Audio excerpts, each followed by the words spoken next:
Welcome back to our ongoing discussions of the homework from the Titelbaum book.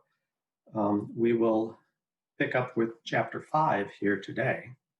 So the first part of the chapter before Jeffrey conditionalization are various restrictive principles about how you're updating, what you're updating has to defer to, first to chance, then to experts, then to your future selves, and then it gets, there are complications after that with an entropy principle that we'll also look at. So they get progressively more complicated as we move through, but a lot of it is just understanding the principle and plugging numbers into an equation. So the first problem is you've got a six-sided die and it came from either Fair's, Snake Eyes, or Boxcar Factory with various probabilities associated with each of the factories. And the first problem is, suppose you use the principle of indifference to apply equal credence to a die coming from one of the three factories, so 1/3 probability for each. And then you have to apply the principal and figure out what your credence is for the die coming up at 3. Now, the principal is this: your probability at H of A, given that the chance of A is X, together with some piece of admissible evidence, is supposed to be X. But the crucial thing is, conditional on the chance of A being X, your probability in A should be X as well. All right, now if we apply the principle of indifference to each of the three probabilities, we know that for the first factory, the probability of it coming up at 3 is 1/6. For the second, it's 1/5. For the third, it's 0.15. Multiply each of those probabilities by 1/3 and sum, and you get that the probability of it coming up at 3 is about 0.16. Then Maria tells you that the die didn't come from the Boxcar Factory. All right, if you update on this new evidence, now you have to be careful here. This problem is not correctly worded.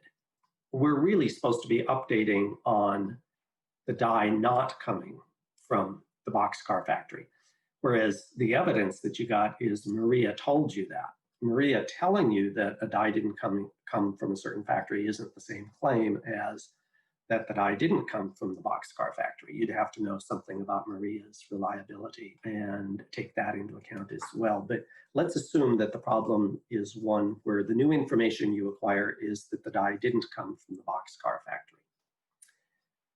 Then you've only got two factories left, and principle of indifference assigns each of them an equal probability. And then all you have to do is multiply. 1/6 for the first one plus 1/5 for the second remaining factory. And now the probability is 1.183 repeating. Is Maria's evidence admissible? Well, yes. To be admissible, the evidence has to change our opinion by way of changing our opinion about the chances. Since we applied the principle of indifference at the beginning because we had no info about the chances, we're now in a position to take Maria's opinion into account and adjust our estimate of the chances, though we still rely on the principle of indifference. After you've incorporated Maria's information, Ron tells you the die didn't come up a 6. How confident are you in a 3 after conditionalizing on Ron's information? Well, that just changes the first number. If it's not a 6, then there's 5 numbers left. So it's 1/5 times 1/2 plus 1/4 times 1/2, which is 0.225. Is Ron's evidence admissible? Yes, because we change our estimate on the basis of a change of our estimate of the chances. That's the principle where you're deferring to chance. The principle is just one of many kinds of deference principles. So you might say, well, what else? Or what might we want to defer to if we don't want to defer to chance? And one obvious thing to defer to is an expert. So here's an expert. Equation 5.9 is the expert deference principle. So if the credence of an expert for A regarding A is X, then conditional on that information, your credence for A should be X as well. Titelbaum notices that this equation has nothing like the notion of admissible information that played a role in the principle. So he wants to know, suppose you wanted to take that into account, what should you do? Maybe here's what we should do. Perhaps what we want is to limit changes in opinion to ones that are driven by expert opinion alone and not some other factor. If so, we should add a conjunct E to the condition after the credence of the expert, requiring that E is admissible in this sense. Okay, suppose you have 3 times, T1, T2, and T3, and we're going to talk about reflection principles. Reflection principles are principles that have you showing deference to your future selves or future self.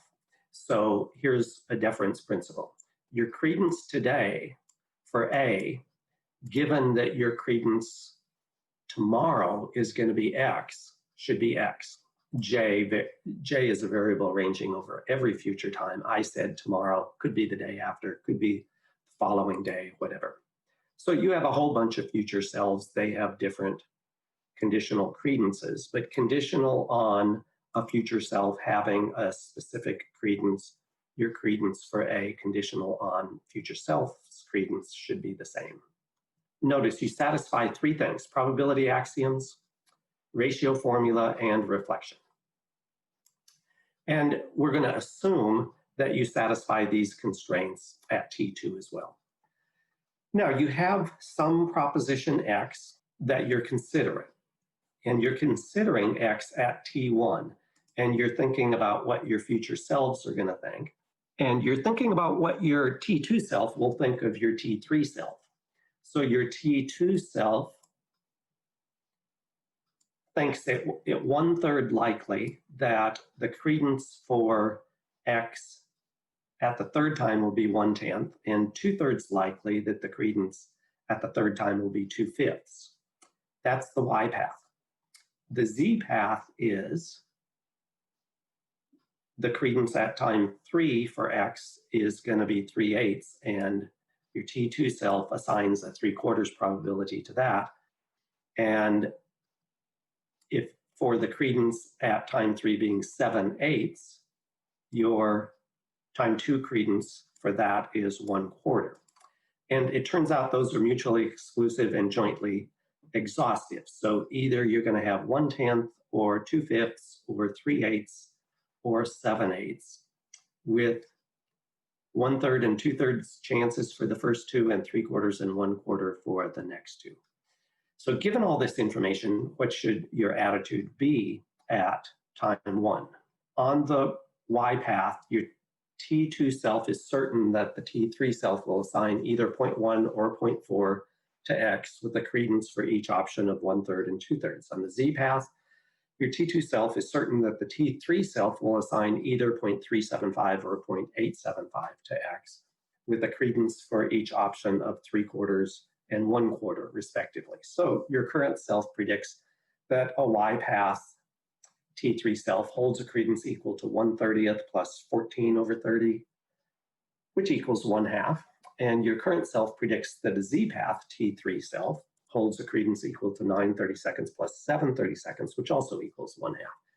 Since your credences are equally divided between those 2 paths, your current attitude toward X is also 1/2. Can you think of any real-world situations in which it would be rationally permissible to violate the reflection principle? Explain.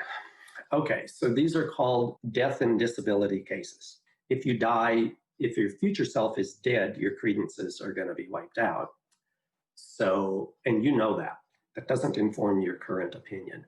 The others are the disability and disease cases. So Alzheimer's patients can know that in the future they'll have wildly misleading credences, if they have any at all. Other examples are, suppose you take, these truth-telling pills that show up in certain movies at least, with the idea that spy agencies can use them to make you reveal secrets that you don't want them to know about. Well, you can imagine other kinds of pills that, you don't even have to imagine. I think taking LSD probably works like this.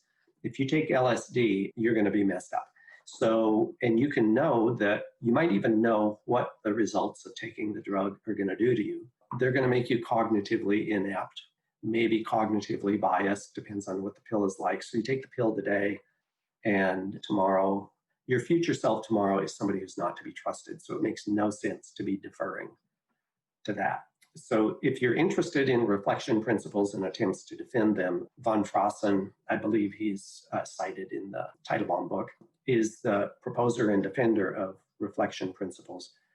And my dissertation director, Richard Foley, has written on von Frossen's reflection principles, being critical of them. And von Frossen and Foley are good friends, so there's some nice exchanges in the literature between the two of them. 5.5. We now have a table of state descriptions for P and Q with initial credences for Jingyi of 0.4, 0.2, 0.2, and 0.2. Determine the credence distribution at T2. Well, if you learn P arrow Q, that tells you that, let me annotate, that tells you that the second state description gets a 0 probability assigned to it since it's incompatible with what you learned. So other than that, you take everything away from line 2 and distribute it equally over the other lines so that the proportions remain the same. So line 1 goes to 0.5 and 3 and 4 go to 1/4 each. Now we're supposed to calculate the entropy in the first table and in the second table, where the entropy principle is the negation of the sum of the credence for Q sub I times the log of the credence, where the Q's are the partition that's being used. The partition that we're supposed to be using is the one across the 4 state descriptions. So one of the Q's will be P and Q, one will be P and not Q, one will be not P and Q, and the fourth one will be not P and not Q. All right, now I'm going to simplify a little bit rather than use the actual mathematics. So let's let the log of 0.4 be rounded to negative 0.4 and the log of 0.2 be rounded to the negative of 0.7. We then sum 0.4 times negative 0.4. That's for the first state description. And then, well, it is for the first state description, but applied to the table above where the probability was 0.4. And then 3 times negative 0.7, 0.2 times negative 0.7 to cover the bottom 3 state descriptions. So that gives us negative 0.58, so the entropy value is roughly 0.58. For the second one, we simplify a bit, is again using the log of 0.5 to be negative 0.3, the log of 0.25 to be negative 0.6. You then sum 0.5 times 0.3 times negative 0.3, excuse me, and 2 times 0.25 times negative 0.26, and that gives us an entropy value of approximately 0.45. Use the concept of information to explain why the entropy went down. Enhancing entropy minimizes information, so the first state contains less information than the second, as one would expect by the description that you learn something between the 2 states. All right, create a probabilistic credence distribution that assigns the same unconditional value to P as CR1, but has a higher entropy over the PQ state description. All right, so we have to leave the P lines summing to 0.6. So what I did was just left them the way they are. And I took everything away from line 3 and stuck it in line 4. And that gives us an entropy for the partition of 0.74, whereas the original was 0.58. Now, use the partition containing just P and not P to calculate the entropy for credence, for the first credence, and for your distribution from part C. So we're comparing the original one with this one. What does this tell you about the partition dependence of entropy comparisons? Well, if you partition across partitions that are the same in the 2 distributions, the entropy is the same. What this shows is a version of the problem Keynes argued plagues the indifference principle. What the principle tells you depends on the partition you choose to employ. Same here for the entropy principle. 5.6 is a proof that takes quite a bit of time. You'll see it runs all the way down to here. But most of the stuff here is just a setup problem. So one thing you'll see a recurring pattern in is that if you convert probability problems into simple algebra problems, you'll probably find it easier to solve the problem you've been given. And this is one of those cases. So here's what we're supposed to prove. Take a proposition P and a partition. The unconditional credence in that proposition can't be any greater than the largest conditional probability on one of the compartments, on any of the compartments, and no less than the smallest. Can't be larger than the largest, can't be smaller than the smallest. We're going to prove the no greater than part first and then the no less than part after that. So we're talking about the no greater than claim. So we know by total probability that we can sum to 1 the size of the compartments in a partition, and we can identify the probability of any claim by summing the products of the conditional probability in a compartment, misspelled, by the size of that compartment. Moreover, P is logically equivalent to the disjunction of P conjoined to each of the members of the partition in sequence. So the probability of P is the sum of these disjunctions. That's just the probability of the compartment times the probability of P given that compartment. So that's background. So now take the largest conditional probability in a partition and group all of the rest together. We can then construct the following equation where the unconditional probability of P is going to be X. So notice I'm going to put that on the left side of our equation. So X is the credence of P, right? The largest conditional probability is going to be W, and Y is the size of that compartment. Y is the size of the compartment in question, and Z is going to be the conditional probability of everything else put together. So everything else put together is Z, and 1 minus Y will be the probability, will be the size of that compartment, and Y will itself be the size of the largest conditional probability. So Y and 1 minus Y sum to 1 as noted up here in the background information. And the probability of X is the sum of the conditional probability for the largest compartment times the size of that compartment times the conditional probability for everything else times the remaining size of the department. Okay, now we've got an equation, and let's just solve for Y. I will let you go through these steps yourself. The answer we get is Y is X minus Z over W minus Z. Now remember, X is the probability of P, the unconditional probability. W is the conditional probability that's the largest. Once we're this far, to prove the no greater than claim, we assume its denial. So we assume that X is larger than either W or Z. That's the denial of the no greater part of conglomerability. Now look at the fraction on the right side. X is larger than W, also larger than Z.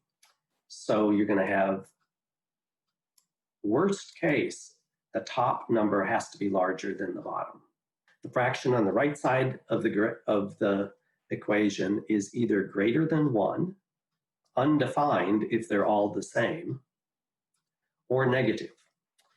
We're supposed to be assuming that all the probabilities are defined, otherwise you can't do these proofs. And since the probabilities have to be in the 0, 1 interval, they can't be either greater or negative. So assume Z, by the way, has to be no larger than W, because remember, W is the largest conditional probability. So worst case is that number is 0. That's what it is for the probability to be undefined, because you can't divide by 0. So take it to be strictly smaller than W. We also know it would then be smaller than Z, and we know that X, by our assumption, is larger than W, so it's going to be greater than 1. So you can't have that. So X can't be larger than either W or Z. Now we do something similar when we turn to prove the no less than claim. So what we're going to do is we run the same kind of argument for the other direction, assuming the denial of the no less than, no smaller than part of conglomerability. We'll now let W be the smallest conditional probability, and we're going to assume that X is even smaller than W, which is at least as small as Z, where Z is the remainder conditional probability. We now know that W is X plus N for some N greater than 0, and that Z is X plus M for some number M, which is at least as large as N and greater than 0. Now that lets us create an equation for this and solve for M, where we find out that M has to be a negative number in violation of our assumption. It violates our assumption because Z is X plus M, and M has to be greater than 0, otherwise X isn't smaller than Z. Okay, so here's the equation. The W is X plus N, so stick it into the equation. Z is X plus N, that gives you W, plus something larger than 0, M. Actually, M could be 0 here, but we don't need to worry about that because the solution to this is going to make M come out as a negative number. So run through all of the simplification steps. All right, then solve for M, and here's what you get. M is minus N. Remember, N has to be a positive number, so this is a negative number over 1 minus Y. And remember, Y is a probability, so Y can't be any greater than 1. If it's as high as 1, then M is undefined, so it can't quite be that high. So we're going to assume it's less than 1, in which case the denominator is a positive number. Negative number over a positive number is a negative number. So that means M would have to be negative in violation of our assumption that M is greater than or equal to 0. So the unconditional probability can't be lower than the lowest conditional probability across the partition. So conglomerability is proven. Jeffrey conditionalization makes sense if and only if your conditional credences don't change between the two times in question. So that's called rigidity. For any member of the partition in question, your credences, conditional credences on that partition, on that compartment, are the same as your initial conditional credence on that compartment. So across time, your conditional credences on the partition remain the same. All right, so condition 1 is the Jeffrey conditionalization formula. Condition 2 is the rigidity one. So we need 2 different proofs.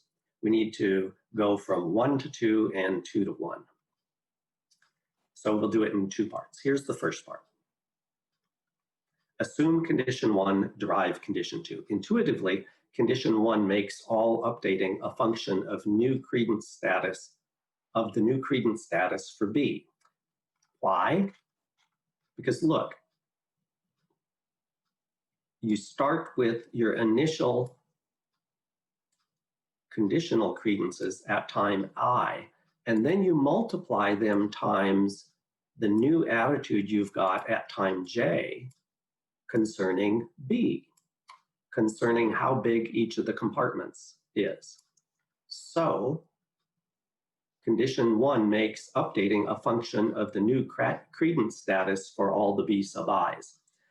So start with the cases where A and the B sub i's are independent, and you can see how trivial it is to derive condition 2 from condition 1.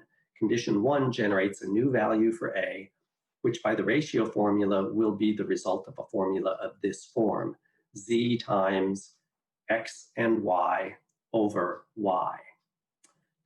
Okay, Z is the unconditional credence. This is the conditional credence replaced by the formula, the ratio formula. Then our new conditional probability is again by the ratio formula, the result of multiplying this new value for A times Z again and dividing that product by Z, which is to say, multiply the whole thing by Z over Z, which is 1. So the later conditional probability has to match the earlier by this simple algebra. So what if they aren't independent, A and B, the A's and the B's, the A and the B's, excuse me.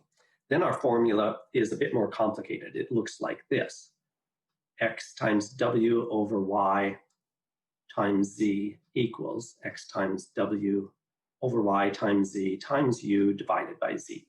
Here, solve for U, and you find out U equals Z.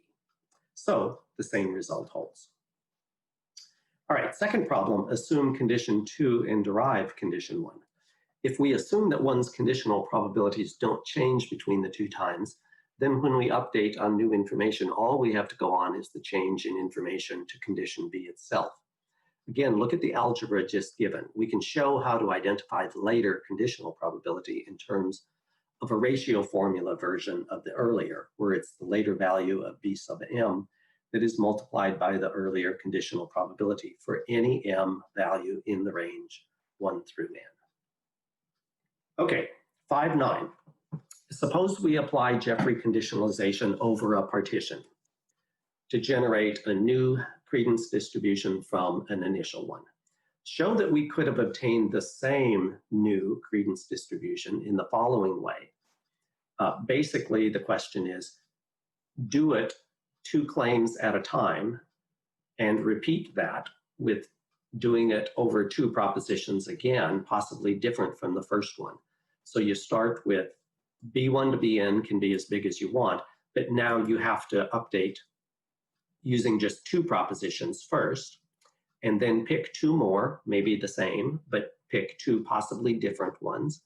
Update again, keep doing this, repeat the process a finite number of times until you reach CR, until you reach the second updated credence.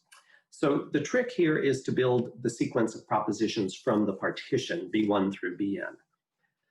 So you start the sequence by fixing the new probability of any proposition relative to B1, and we do that by using the partition B1 and not B1. Not B1 will then cover B2 through Bn. Now, if n just is 2, we're done, but let's assume that it's larger than 2. We then use our next partition to fix the value of B2.